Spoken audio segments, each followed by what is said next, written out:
Que Dieu vous bénisse abondamment au nom puissant de notre Seigneur Jésus-Christ. Zangan de Konabino, simple serviteur de Dieu, simple messager de Dieu, le frère Jean. Naza ko remercier na bino bandeko bozali ko ka message pe bozo partager ngo. Oyo boza ko sala ezali évangélisation, oyo bozali ko sala ezali okola bozo ko kotisa nzambe nyongo pasabi oyo ko sala œuvre na kati ya ndako na ye akotisi nyongo. Yango eta ko kanisa bino pa ko bénir bino na ba situation oyo boza nango pe na ba problème oza nango na kati sambo moina bino pe na kati mabota na bino. Yango ete lelo to ili sous un message pour na ko partager ensemble na bino. Était vraiment pour nous côté un message na biso pour nous fait peuple de Dieu to nga to tonda nzambe pe to côté un message na biso. Tendre Père, Dieu d'amour, Dieu de miséricorde, papa to tondio pe to commission natan o tika utiliser biso comme instrument na yo o nyos to ko le bezala e utipa na yo Seigneur. Tika molimo mo santo esunga biso pe na bandeko bakoyoka Seigneur.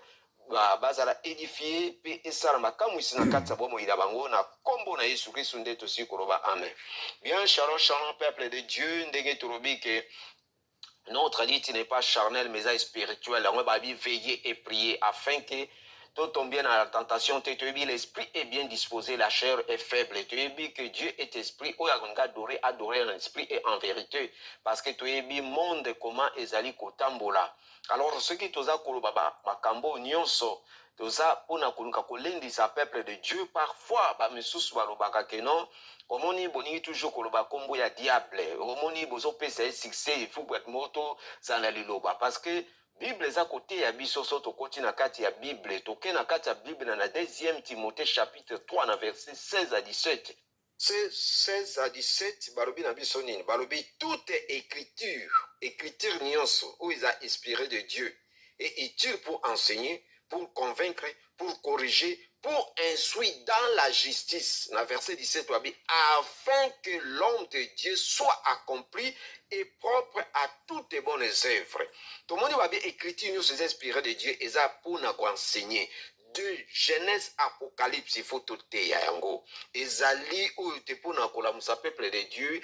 côté les misa peuple de Dieu tous à la nabo kebinyo sonde to bi que to veiller et to prier. Parce que sur to lobi lelo que Bible zoroba que mon peuple est détruit par manque la connaissance de la vérité. Mais to moni ba sen na nzambe ba to musuba na nzambe. Lelo ba koti na ba domaine ya mabe pena ya mabe, mais baza na parole de Dieu. Alors tu comment que il faut et tout enseigner bango lisusu to convaincre bango to corriger bango pour bazonga pena na conformité ya parole ya Nzambe. Donc yango tolobi lisusu bazala ko ba bébé spirituel faut toujours ko teya ko kontie ko teya. Alors les autres ont parlé sur message na biso tozoloba lolenge nini monguna azali ko détruire batu na nzela ya kosangisa nzoto. Toyebi nzela ya kosangisa nzoto o tozoloba physique tozoloba pe spirituel. Alors ce qui totali na makomami na kati ya makomami na 1 Corinthiens chapitre 6 na verset 15 tokotanga 15 pe tokotanga 19 wabi que ne savez-vous pas que vos corps sont des membres de Christ? Est-ce que toyebi te ba corps na biso ezali ba membre ya corps ya Christ? Pourquoi bazoba ba membre ya corps ya Christ? Et ninkoloba nini? Le mot église ngoloba ke ensemble ya ba chrétien, ensemble ya ba croyants soki ba sangani, tozali 2 3 4 to sangani, tozo former corps ya Christ yango ba bengaka mot église. Église eza bâtiment te, eza nde biso bato tozo sala église. En tête église ezali Jésus-Christ. Yango ba bi toza ba membre d'accord ya Christ. Et te ndenge corps e fonctionnaka. Toza na liboko manzaka lisu nini donc ndenge pe tozali. Et te yotana na 19 kaka na 1 Corinthiens 6 balobi ke na 19. Ne savez-vous pas que votre corps est le temple du Saint-Esprit? Et te butoza koyeba te nzoto oyo ezali temple ya molimo mosantu oyo nzamba pesa tia kati na biso. Molimo oyo to bengi l'Esprit Saint oyo zo vivre na kati na biso. Alors toko ko ça n'importe quoi te. Ndenge Bible aza koloba parole zo biso nzamba lobi ke abenga biso na liberté, apesa biso liberté, mais tout ça la prétexte était à vivre selon la chair, mais selon l'esprit, parce qu'il y a esprit. Ayebi diable comment manifestaka. Diable aza aussi esprit. Alors pour nous bundane faut bundana molimo, soko bunyi na nzoto ko kayete. Et ça ko la muto asa invisible bundane nde. Alors faut bundana la parole. La parole c'est Jésus. O to bengi que notre chair yango oyo tokobunda na ye na balusambo na oyo nyonso ozosala yango parce que balobi ke na temps oyo ifu topesa vie na biso na Jésus Christ parce que aza chemin ya vérité ya vie azali mai ya bomoi oyo bomoi wana eza mpona libela okovivre vie éternité na esika oyo tobengi paradis na lola mpona libela libela vie eza te vie eza likolo. C'est pour cela otomoni numéro oyo ya kosangisa nzoto ezali dernier numéro ya diable oyo azali kodétruire bato. Alors kosangana tozoloba eza na deux moyens physiques na spirituel. Kosangana na mwasi, kosangana na mobali, kosangana na moto oyo yebi te ou bien na lisanga moko boye ou bien eloko moko boma. Oh, Bible ezoyebisa biso ke soki mwasi na mobali basangani bakomi moto moko. Lelenge bebe de toza na kati église wabake tokomi moto moko. Alors yango ete na kati na biso eloko esengeli na biso to invité o to bengi adultère. Adultère o ezali acte consiste na mwasi ou bien na bwali ou bien na moto oyo aza kotenir des relations o to bengi akosangisa nzoto en dehors de mariage. Na place o to kolimbola bien donc à mariage donc avant mariage après mariage. Donc engolo ba moto na bali te moto pe abali. Parce que tant yo bali nanu te yango Bible ezopekisa pourquoi kosangisa nzoto na moto oyebite parce que oyebite milimo nini azomema oyebite oyo azali peut-être aza ya yo te yango ozomona ntango yo aza ya yo te diable akozwa profit raison a détruire vie na yo apartir osali kamoko osali péché yo omoni mwasi bato osepeli ne mwasi wana azopense ke nasepelisa mama na ngai na honore mama papa baparent na ngai yo kepa olindiki ezemi owangani ozomona obika naleka nzela or obomi parce que azali wana mobali oyo nzambe atia mpo na ye azali bazali mibali baza ebele me oyo batiaki mpo na ye yo sikoyo obebisi vi na ye donc ozoyebaki otikali na péché yango bazopekisa biso adultère parce que adultère oyo tozoparle eza adultère aussi physique aussi spirituel lolenge moko ndenge olobi ke ozotala mwasi na nzela okomi kolula ye komi na bapense moko neti ngo traité na ye eza adultère. Ça même yo yo kosala adultère ekomema yo na ba mari de nuit na ba femme de nuit à partir ya biloko wana et puis oyo ke ozokotala babitakala na kati ya basite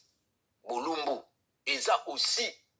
oza kokotala otobengi adultère ozosala eloko moko oyo ezali déjà libanda ya kati ya relation na yo na nzambe na yo. Donc ingolobake adultère ezali eloko moko otobengi moto azali infidèle na mwasi na ye infidèle na mi na ye infidèle na nzambe na ye. Oh, mutu aza fidèle na nzambe akosa makambo ndenge wana te mutu aza fidèle na mwasi na akosa biloko ndenge wana te mutu aza fidèle na mobali na ye akosa eloko ndenge wana te. Alors ezali eloko moko oyo ke ezali kodétruire yango bolobi ke avec son prochain oyo aza prochain na yo. Pourquoi ezali moyen oyo monde à ténèbres ezali kodétruire ba vie ya bato ebele pe ezali kobebisa ba destiné ya bato et puis bato mingi ezokwisa bango na bitumba oyo tobengi ya molimo parce que toyebi na temps oyo tozoko vivre eza na ba mission nzambe atia kati na biso eza na bato mosusu nzambe atia ba valeur moko eza na kati ya motuya mais à partir ya makambo ya kosangisa nzoto yango mingi bazozala détruit mingi okopesa exemple ya David toza na ba appelé na ba Eli bato baza ba Eli oyo bazali bato moko protection na bango utaka eza céleste baza ndenge mosusu yo kono bato landa ya saraki bonga pena sala bono eza mingi oyo te baza ozala détruit yo obotama ordinaire omotama normal mission no bapesa uta mosusu papa ou bien mama bo garder bana na bino bakozala bato minene na venir bino kafu bo garder mabukuti ko za riche te richesse na mieko za bana eza mission bapesa bino soki bo kabwani donc destiné à bane comme na risque peut-être yo bengani papa okokotsa mutu mona kata ndaku na mutu wana ye aye na yita musaza normal te batindi la monde à ténèbres ako détruit siko ba destiné à banon donc tout le monde que tout ça ba monsieur belé bitumbe bandara même na kobotama et c'est pour cela to keba na kosangisa nzoto parce que ça domaine moko ezali vraiment ma peming. Pourquoi na pesi message oyo ezali message moko na pesi parce que la fois passée na zwaki bikolokaki nzamba zo laksanga message moko ameni ngai na RDC na RDC na ke kukuta bazo laksanga ba chaîne karso balalisi bango ensemble biloko la batandi bango baba mais mutu moko kaka il faut a traiter na bango nyonso comme moi c'est mobile mais aza mobile quand on a un message on a il y a qui songe depuis que Dieu parle tantôt d'une manière ou d'une autre mais le message une gola ça dit na on qui on traîne sans système na bande ko prier mais tant on a eu qui maman na biso auto bengi Adeline na France open zamba zo utiliser vraiment zo pesa ba message bon peso quand la bato peso la musabatu tant on y a pesi message na yeke nzambe abimise ke na vision abimise na RDC na vision azali déjà kwa ulakisa ye ndeko moka yebi auto bimana ndako mo bandako to bika dobinga ba bandako ya mabe mais amona ki forme azo bima c'est comme si on te sale quelque chose ameki ko tourner à permettre abi yo sali makamo amalamuté jusqu'à tel point que convaincu aye kundima tanga ndimi que non en tout cas abi pourquoi ça biloko abi paseleki nazo ko kate na ndako bana bazonga ba classe tout ça apesi ba raison mais tango aye ko loba ebi c'est ko ebi que mutu ba biloko bozo sala bozo bima na batute mais bozo bimande na ba démon bozo bibi ça ba vie na bido tango ki message wana le Saint-Esprit m'a convaincu que obi message wana yozwaki chiffre D ezali loko moko établi donc nzambe déjà zoko lakisa ke to telema to kebisa bato biloko bazosala eza danger nini eza nango na liboso fitir na bango eza ndenge nini parce que Dieu parle tantôt d'une manière d'une autre soka l'action loko nanu pe comprendre nango te akolakisa pe na moninga à partir ya moninga oyoki yango moni kosangana epe sur résultat et c'est pour cela omoni message oyo ndenge naye koprépara ngo na webisa ndeko tokeba na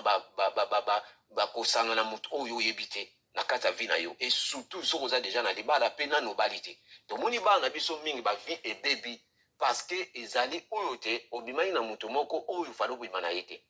ozomona yango bible ezopekisa biloko wana parce que eyebi ndenge soto totali so tozongi na kati ya makomami na premier Corinthiens ka totangaki wana na verset 6 na verset sikoyo tokotanga na verset oyo tobengi tokotanga sikoyo na 16 na 16 wabi loin de là ne savez-vous pas que c'est lui qui s'attachait na oyo tobengi mwasi ya ndumba bango bali bakomi corps moko bakomi chair moko mutu moko ndenge bible ezoloba na bible bisa biso ke so mwasi mbali basangani bakomi mutu moko ndenge pe toza na kati ya parole so tosangani tokomi mutu mo Jésus azoba biso na toza un ozomona donc yango ntango yo osangi sikoyo diable pla koluka moyen sikoyo mpo aluka adétruire yo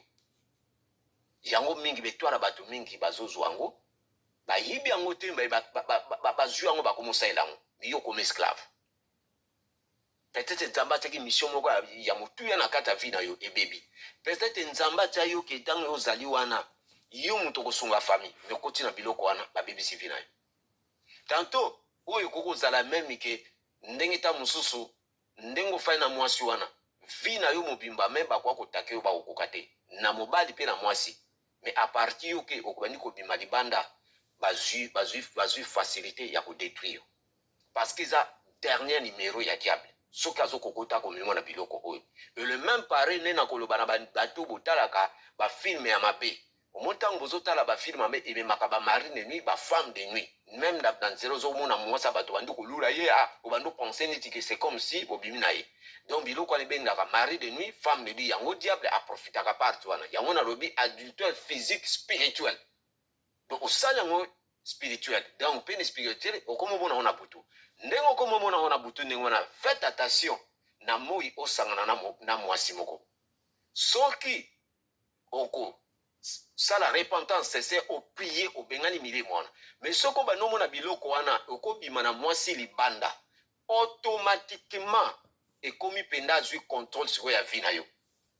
yango mona vi na yo sikoyo na balance esili akangi yo mpenza akomi kosala oyo nyonso akosala akokoboma yo akosala oyo akosala na kati ya vi na ye donc oza mpenza na protection sous divine te donc okomi eloko wana fuluka basali na nzambe mpo otelema na mabondeli makasi faites attention ekozala mwasi moko ta mosusu mwasi ya libala parce que ndenge nalobi awa omoni mwasi mosusu azalaki ne bien abima na ndeko moko boye ta mosusu abima na propriétaire na ye mpo na nini kaka afutaka ndako te o ndenge abimi na ye wana aza occultisme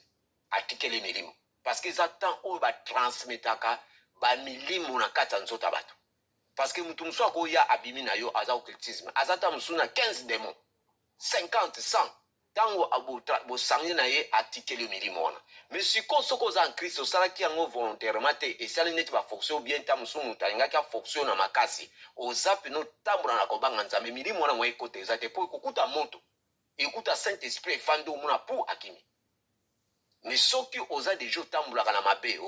surtout basi omonaka aza na ndako ya libala azosala ne mobulu mobalo aza na ndako aza na mwasi na azosala mobulu bato wana diable akotaka bango asi bakanga bango baa baprisonnier sikoyo omoni aparte wana soki okomolota ndenge wana okobimi na moto ndenge wana automatiquement mpo diable basirene baka kokota bakoti babimi bakoti babimi parce que bato mosusu ozobima na bango baza bato ya mai babimi na libanda diable amultiplie oyo bafasade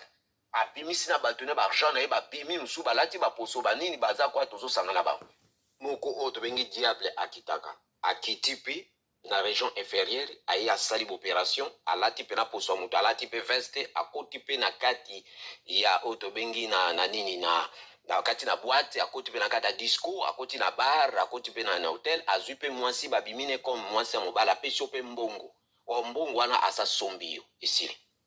akitaka mpe na personne mais toyebi ke esprit na ye yango ezotravaille partout parce que moto nyonso azwi ke ndoki moto nyonso ake na banini azotravaille na esprit oyo tobengi ya faux prophète donc esprit wana déjà ezomanifeste esprit méchant esprit impur esprit mauvais yango wana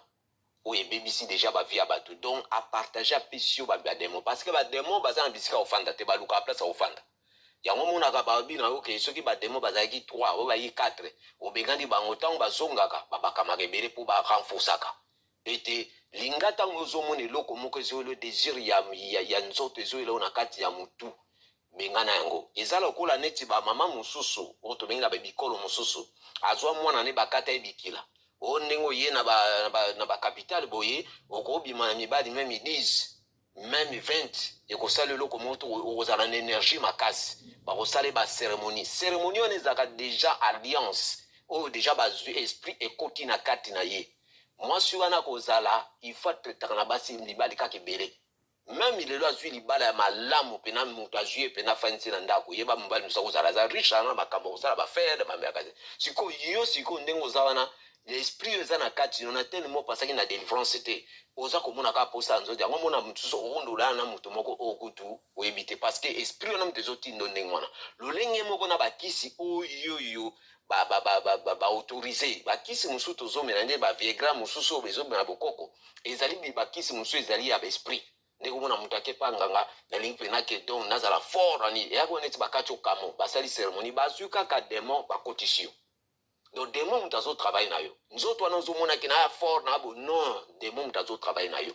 elolenge moko ndenge tomoni bato baza bariche bato baza bahomme politique ete azwa mwasi na ye fo atiliza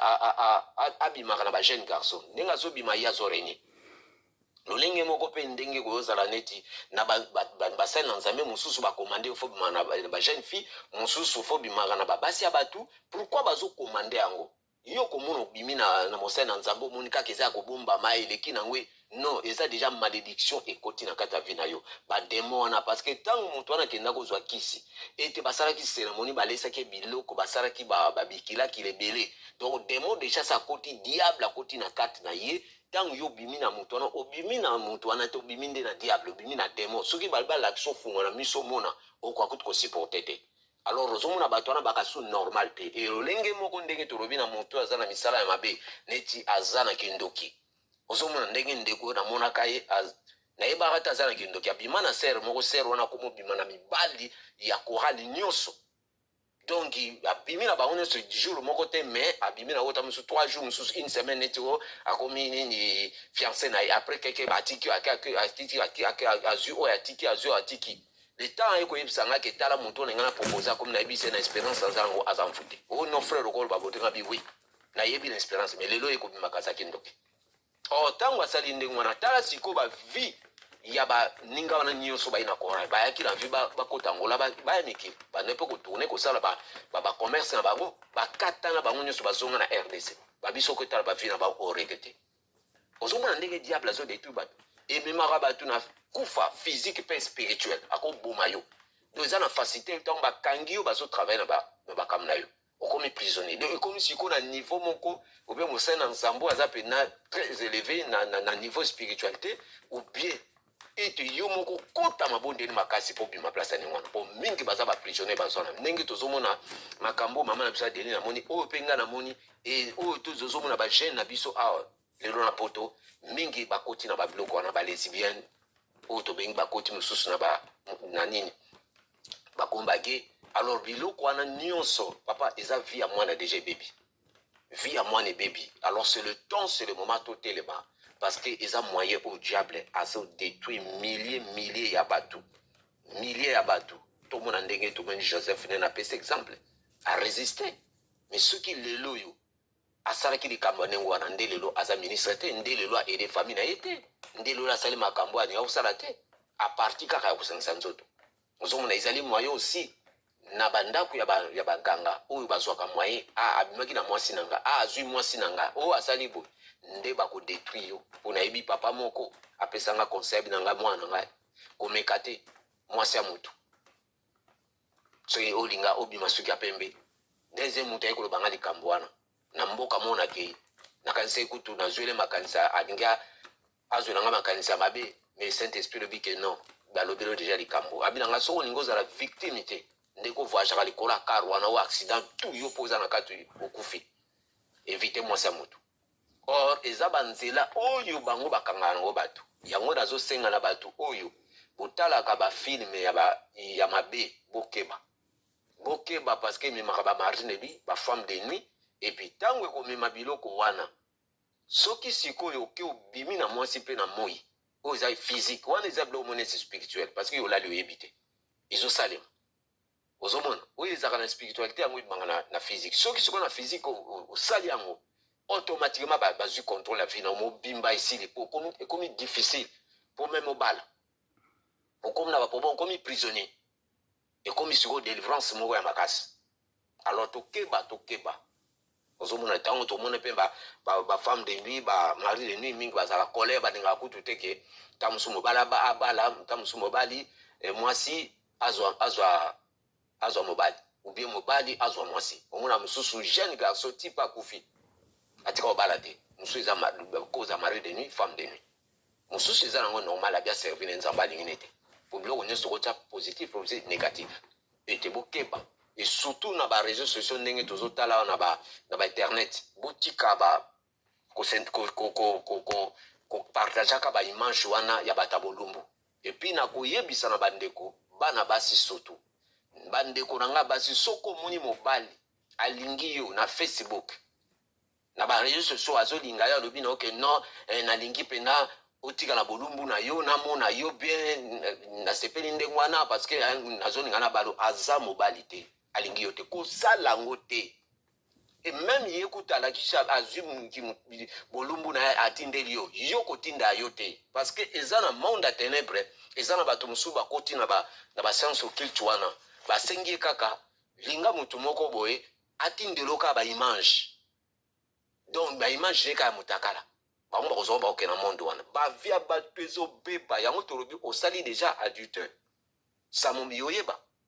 eza deya koloka mosusu kutu aosala neti bazosangisa nzoto na biloko ndenge wana yango bozosangana na bademon soko omoni mobali alobi no ndenge wana mwasi alobi no ndenge wana komeka kosala yango te parce que alingi yo te parce que pourquoi alingi yo te soki déjà alobi akoti na biloko wana oyebi ke batelefone oyo toutilisaka eza direct déjà soki osi okoti na kati eza na bato babimisaka biloko nyonso wana donc déjà soki asali yango eza neti aexpose nzoto na yo na télévision seka aza na bolingo na yo te donc aza na biti moko aza koluka asala mama kotala te kowela libala ekomema yo na libulu ya moto me nzambe apesaka libala oyo eza ya malamu koforce te soki aza ya yo akoya mobalo alingi yo akopesa o respect mpe akohonore yo ozomona nde tozoloba lelo libala eza te mobali asali ofete monene to alati jo voile moko boye fete adanse oyo anore non honore ezali afandisa okimia na kati ya libala oza kimia mwasi mpe aza kimia na kati apesi yo mobali apesi yo mpe lokumu donc mpe na mobali na nga azona respect naza fidèle na mobali na nga wana wabengaka honore mais eyati asali ofete monene elobi okomi kolela bakobengo na telefone okomi osimba motu akeko tokota bababala komi que ça n'importe quoi. Mais non. Eza biloko moko tokeba nango, eza biloko moko tozala vraiment prudent parce que toyebi comment diable azali ko fonctionner et surtout na nzela biloko azobebisa bato ebele tokebisa bana na ba niveau oyo tobengi na ba boîte na ba disco wana eza balie moko ya mabe mosusu mwana azokenda ndako ya motu parce que camarade peut vous appeler mabe te mais peut-être na kati ya ndako wana bato déjà mitu ebeba bato ba drogue alba bebisi mwana na yo nde bana mingi bazobebana mosusu mpe ozotika mwana ona moto aza na nokone moko aza occultisme ayebi ke no yela nga ba jeune fille ba camarade na yo bazotilize neti ba drogue bana mingi bazobebana mwana alors tokeba toyebi monde oyo comment est-ce que ba makambo wana kudisa makasi kolekala kwa kote na biso ozomona ba so tolingi lelo ete tofanda awa bana biso mpe batikala bien fitiri na bango ezosenga nga na o sacrifice totelema na mabondeli tosauve futur ya bana tosauve lobi na bango parce que soki te ekozala catastrophe alors yango ete message naki nango mpona kopesa peuple de Dieu mpona koyebisa peuple de Dieu tozala prudent tozala pena toveille toprier toyebi que l'esprit est bien disposé mais la chair est faible yango moni babimisi bakisi wana nyonso oyo ezoko bafortifia wana mosusu eza binani alobaki baesprit motu azosala eloko ye aza koyeba te nzoka aza kodetruire nzoto ozomona donc oyebi ke eza na badomaine pedema mingi oyo diable autilize mpona kodetruire akomi koboma bato mosusu donc tomoni bato mosusu bazokufa eza pa bazoboma bango nako meme na bahôpital bazoluka makila alors tozala prudent toveille toprie mpona tokwea na batentation wana te ndenge tolobi ke le diable azoluka moyen nyonso kodetruire bato alors soki totali na makomami le dernier message tokotala na première Pierre chapitre 5 na verset 8, 9 à 10 puis 11. Balobi na biso bien. Na verset 8, balobi que soyez sobres, veillez votre adversaire, le diable rôde comme un lion régissant, cherchant qui il dévorera. Balobi aza lokola nkosi et aza koluka nana ko. Tomoni bato ebele bazoko bima. Butu kosala chasse ya bato. Mosusu po fa boma mutu po azwa mbongo mosusu na nzela ya nini ya kusangisa nzoto papa nakutana na mutu na uti musana na faire ba minui nazoya nakomi boye kokoma nakomi nakuti mundele bona mwasi moko batelemisinga na nzela ba faire ba 1 heure batelemisinga to sorry na binini tusana business ngabi business nini mwasi na bio no mobana bino boke na mwasi na bobima comme so pese mwa mbongo moko et debiso na mwa basikare nga lobi makamni zoro abi te eza na kadre mabe te ngabi oyebi ke naza mari abi no eza na kapo na osepesa nzoto tanga linga loba te naleki mbala mona ke papa yo komona biloko ya ndenge na omoni yango eza normal eza so normal te baabata drogue yo ozomona abata drogue baloyenge me mosusu bazotilize babiloko totilizaka na bazokenda mpesa wana monde wana mpo babebisa bafia bato e nakutana mpe na mwasi moko na mboka moko ya belgique mundele mpena na voiture bien batemisinga na nzela boy ayebi na nga non monsieur vraiment mwasi na nga omoni biso toa mindele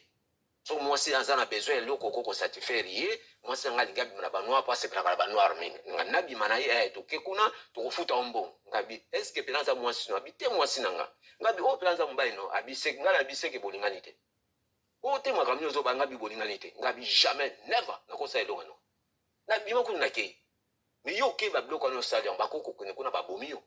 bateki ba organe na yo bakozwa ba biloko oyo utilize bazwi bakele bapesi yo mpe mbongo nsoka bazwi vi na yo mobima donc eza nzela moko ezodetruire milie ya bato soko oza na connaissance nango te yango ete toza na bokebi nyonso ndenge balobi na verset nini babi ke azoluka détruire na verset 9 babi ke résistez-lui avec une foi ferme, sachant que le même souffrance sont imposées à vos frères dans le monde. Tout résister, la foi moko eza ferme. Toto telema pena tozala ke non de babi ke résister au diable akokima musika na yo. Et dans verset 10 balobi que le Dieu de toute grâce qui vous a appelé en Jésus à sa gloire éternelle, après que vous aurez souffert un peu de temps, vous perfectionnera lui-même et vous affirmera, vous fortifiera, vous rendra inébranlable. Donc balobi nzambe oyo ya grâce oyo abenga biso na Jésus-Christ na gloire moko éternelle et na tango yo ko souffrir o supporter otali mokili te otali gloire ya monde te na souffrance wana o continue ko persévérer akosala nini ako perfectionner yo et puis ako rendre ako affermir yo et puis ako fortifier yo ako rendre yo inébranlable eloko moko jamais bakoko kumba ngo yango moni même ke ozana mutu aza pe mutu mabe yo yebi ete azokoka nga salo mabe akokoka te po azonga tindo na péché po akanga na buku na abana omanipuler yo akokoka te. Et na verset 11 babi en lui soit la puissance au siècle des siècles au nom puissant de notre Seigneur Jésus-Christ ou aussi le koloba amen. En tout cas tokomi à la fin bien ainsi tokomi embarrassement tika nzambe a bénir bino et kimia na izala kati na bino. Narasi tokomi embarrassement. Au revoir, bye, ciao.